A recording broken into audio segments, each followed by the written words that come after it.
Bonjour à tous, très heureux de vous retrouver. La communauté catholique de Côte d'Ivoire a célébré les 50 ans de sacerdoce du cardinal Jean-Pierre Coutois hier à la paroisse Saint-Pierre de Blocos, son village natal. Le Premier ministre Patrick Achi représentait le chef de l'État Alassane Ouattara. Grace Kando nous en parle. Blocos, dans la commune de Cocody. Ce village, en 1971, a enregistré son premier prêtre, Jean-Pierre Coutois. Devenu évêque en 2001, ce prélat comptabilise aujourd'hui 50 ans de vie sacerdotale, dont 20 ans d'épiscopat. La communauté villageoise lui rend hommage ce dimanche à travers une messe d'action de grâce. Nous connaissons son parcours qui a été émaillé de beaucoup d'incidents. Chaque fois qu'il a eu une promotion, ça a été précédé toujours d'un événement assez douloureux. Et Dieu lui a fait la grâce aujourd'hui de célébrer 50 ans de sacerdoce. Il est tout à fait normal que nous puissions venir autour de lui pour célébrer encore cette joie-là. 50 ans dans la vie d'une personne, c'est beaucoup. Et 50 ans au service du Seigneur, c'est merveilleux. Le peuple hatchan compte 120 prêtres. Le cardinal Jean-Pierre Coutois en est le 3e. Il est aussi le 3e évêque issu de cette communauté. Nous sommes donc venus très heureux. Comme vous le voyez dans l'allégresse, le peuple hatchan est là, joyeux, parce qu'il a donné à l'Église un fils qui aujourd'hui fait notre fierté, parce qu'il est porteur d'espérance, il est porteur de joie et il est porteur de charité. L'homélie du jour a été faite par Ignace Bessi, archevêque de Korogo, par ailleurs président de la conférence des évêques catholiques de Côte d'Ivoire. Éminence, aidez-nous à travailler, non pas pour la nourriture qui se perd, mais pour la nourriture qui demeure jusque dans la vie éternelle. La nourriture pour laquelle Jean et Pierre, dont vous portez les noms, ont sacrifié leur vie. Que par leur intercession, le Seigneur vous soutienne dans votre santé physique pour que nous nous retrouvions autour de vous. Une célébration à laquelle se joint le président de la République, représenté par le Premier ministre Patrick Achi, des membres du gouvernement et plusieurs autorités politiques et administratives. Un jubilé d'or sacerdotal placé sous le signe de la réconciliation, la paix et la cohésion sociale. Dans ce contexte, le cardinal Coutois s'est prononcé sur la récente rencontre entre le président de la République, Alassane Ouattara, et l'ex-chef d'État, Laurent Gbagbo. Ce que j'ai demandé à Dieu et qui m'a été accordé avec ces noces d'or, c'est que le pays connaisse la réconciliation.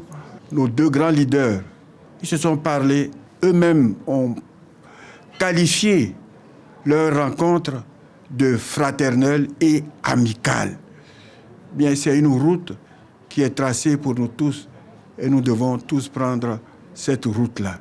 Que ce grand ouf-là descende dans les familles surtout, que ceux qui ont encore un cœur de glace, les va-t-en-guerre, que le Seigneur fasse que ce cœur de glace fonde en un fleuve de miséricorde, de pardon et de paix. Pour rappel, le cardinal Jean-Pierre Coutois est né en 1945 à Blocos. Il a été ordonné prêtre le 11 juillet 1971 par feu Bernard Cardinal Iago. À San Pedro, elles sont plus de 1000 à avoir bénéficié du fonds d'appui aux femmes de Côte d'Ivoire FAFSI. Ce sont 600 millions de francs CFA octroyés depuis 2014 à ces femmes pour entreprendre des activités génératrices de revenus. Sam Conan a rencontré quelques-unes. Voici leur témoignage. Cécile Brou est commerçante au Grand Marché de San Pedro. L'une des premières femmes à bénéficier du fonds FAFSI dans la commune. On n'avait pas assez de moyens pour mener nos activités. Et lorsque la première dame a mis le fonds FAFSI à la disposition des commerçants que nous sommes, ça fait pratiquement 5 fois que j'en bénéficie de ces prêts. Et ces prêts m'ont permis vraiment d'agrandir mes activités. Vous-même le constatez, vous voyez que le magasin est devenu plus grand. C'était un tout petit magasin. Aujourd'hui, je l'ai agrandi grâce au fonds FAFSI. Grâce au remboursement à temps, plusieurs autres femmes ont pu bénéficier du fonds d'appui aux femmes des Côtes d'Ivoire. Aujourd'hui, elles mènent des activités génératrices de revenus dans les domaines comme la restauration, la couture, la coiffure et le commerce. Je vends gomo, aubergines, piments, tomates, oignons, igname. L'année passée, il y a plus 100 000. Cette année, il y a plus 200 000.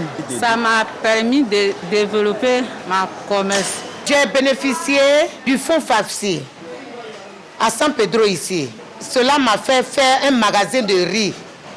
Et aujourd'hui, je vends les pagnes. Le premier pas, quand je suis allée, ils m'ont donné une somme de 100 000. Je leur ai dit que c'était petit, mais ils m'ont dit de commencer avec. J'ai bien payé, ça s'est bien passé. Et le commerce a commencé à évoluer. Et je suis allée, ils m'ont donné 500 000. 500 000, j'ai pris pour faire le restaurant. Et après ça, ils m'ont donné encore autre prêt. Le prêt qu'ils m'ont donné, j'ai pris ça pour payer mon terrain. À l'agence COPEC où sont logés les fonds, les bureaux de l'agent chargé du fonds FAFSI ne désemplit pas. Je suis venue pour prendre un prêt pour me soutenir dans mes activités. Pour la première fois, j'ai pris 100 000, j'ai payé. J'ai pris 200 000, j'ai payé. Je suis venue cette fois-ci pour prendre 500 000. Par jour, on reçoit au moins 20 dossiers. Il y a 200 dossiers en attente. Quelles sont les conditions pour bénéficier du fonds d'appui aux femmes? Pour pouvoir bénéficier du projet, il faut d'abord être de nationalité ivoirienne, être majeur, ça veut dire avoir au moins 21 ans et plus, et avoir une activité génératrice de revenus. Elle nous propose une activité et ensemble on analyse et nous l'orientons vers l'activité qu'elle peut mieux exercer.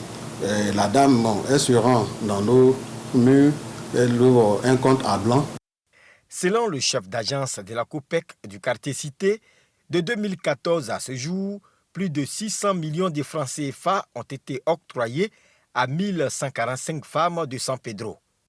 Environ 1,5% d'impayés constatés à l'agence. Les activités de ces femmes bénéficiaires du fonds FAFSI ont également connu un ralentissement à cause de la Covid-19. On est tombé en même temps à cause du corona.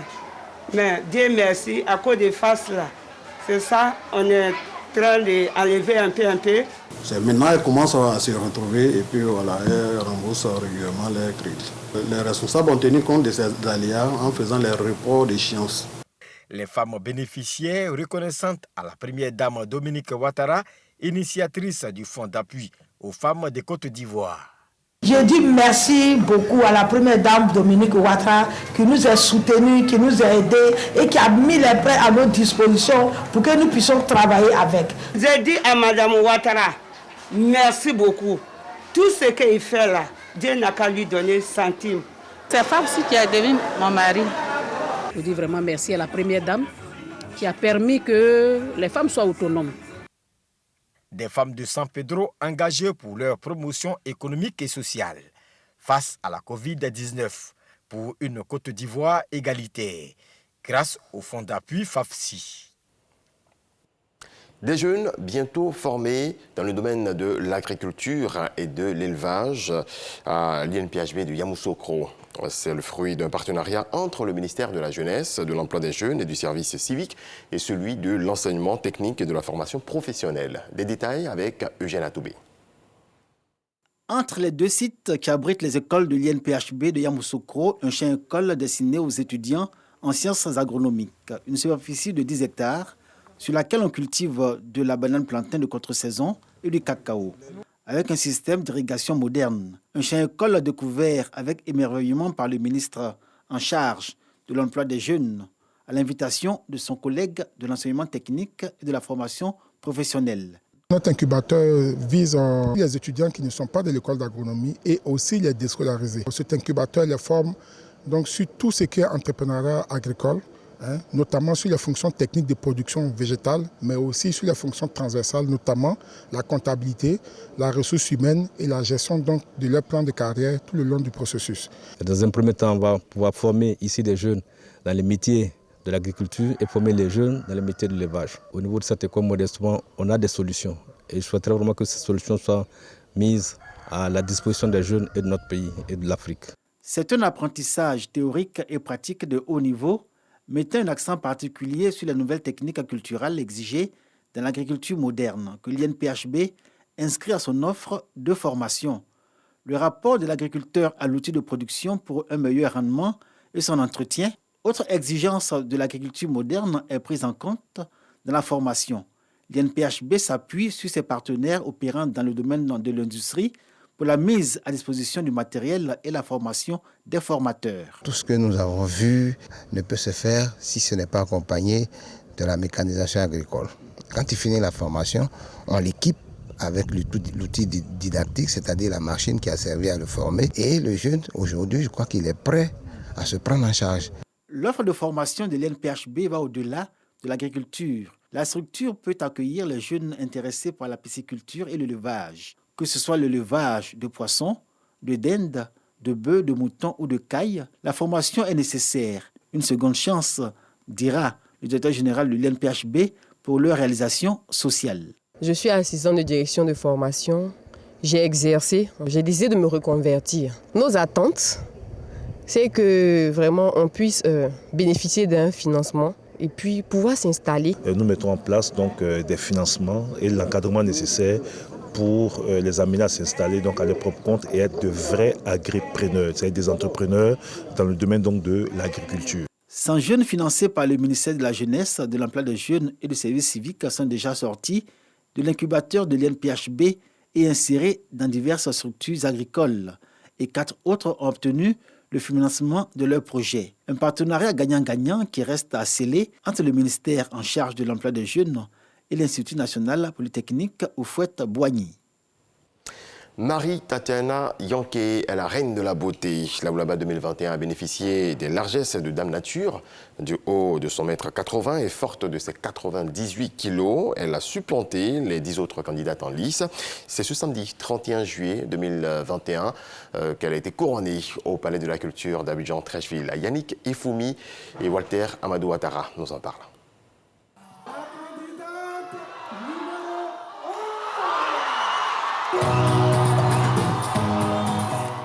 Marie-Tatiana Yanké, 1m80, 98 kg, célibataire, mère de 2 enfants et commerciale dans une société de la place. C'est à l'issue des 3 passages, en brou-bazin, en tenue maxi tissée dans du pagne sénoufo et en tenue traditionnelle, que Marie-Tatiana Yanké a supplanté les 10 autres candidates en lice. Je suis vraiment heureuse d'être à Oulaba 2021 et je dis merci à tout le monde. La Oulaba 2021 remporte entre autres une voiture et un terrain de 500 mètres carrés. Elle sera accompagnée durant son mandat par Marie-Josée Dibo Guégoué, représentante de la cité de Port-Boué, et Marie-Noël Serikba de la région du Sud Komoué, respectivement première et deuxième Saraman. À en croire les critères énumérés par la présidente exécutive du comité Aoulaba Côte d'Ivoire, la Oulaba répond au canon de la beauté africaine. Pour nous, on a vu que les belles femmes étaient élancées, étaient grandes de taille, un joli visage. Les accents, c'était plutôt le cou, surtout les gens du centre. C'était le cou strié, le cou plissé. On a vu que les femmes lagunaires sont un peu cambrées avec des fesses. Et quand vous allez à l'ouest, au centre-ouest, vous voyez que les gens mettent l'accent sur les jambes, les belles jambes. L'un dans l'autre, on a mis tout ça ensemble et puis on a sorti la belle femme ivoirienne. Placé sous le thème de la lutte contre les discours de haine, cet événement à haute portée culturelle et touristique bénéficie du soutien de plusieurs institutions nationales et internationales. La représentante de la Première Dame, Dominique Ouattara, marraine de cette 14e édition, ne manque pas d'affirmer ce soutien. À l'image de votre marraine, Madame Dominique Ouattara, chère filleule, je vous invite à être des femmes dynamiques et généreuses pour l'amour et le vivre ensemble. C'est ça aussi une belle femme. Ce ne sont pas de vaines paroles, c'est une philosophie. Cette 14e édition du concours Aoulaba marque ainsi la reprise des activités de ce concours de beauté qui ne s'est pas tenu en 2020 du fait des mesures liées à la crise sanitaire de la Covid-19. Dans le reste de l'actualité, l'armée nigérienne a perdu 19 soldats des forces spéciales qui sécurisent la zone de Torondi entre le Niger et la frontière burkinabé. 2 embuscades ont été tendues par des hommes armés. La zone des 3 frontières, notamment celle de la région du parc touristique, subit régulièrement des attaques terroristes. Depuis 48 heures, l'armée ratisse donc cette zone. Une vague de chaleur extrême surplombe le sud de l'Europe et plusieurs pays du pourtour méditerranéen sont en proie à des dizaines d'incendies, forçant l'évacuation de villages et ravageant des dizaines de milliers d'hectares de forêt. L'actualité revient à 10 h. D'ici là, portez-vous bien.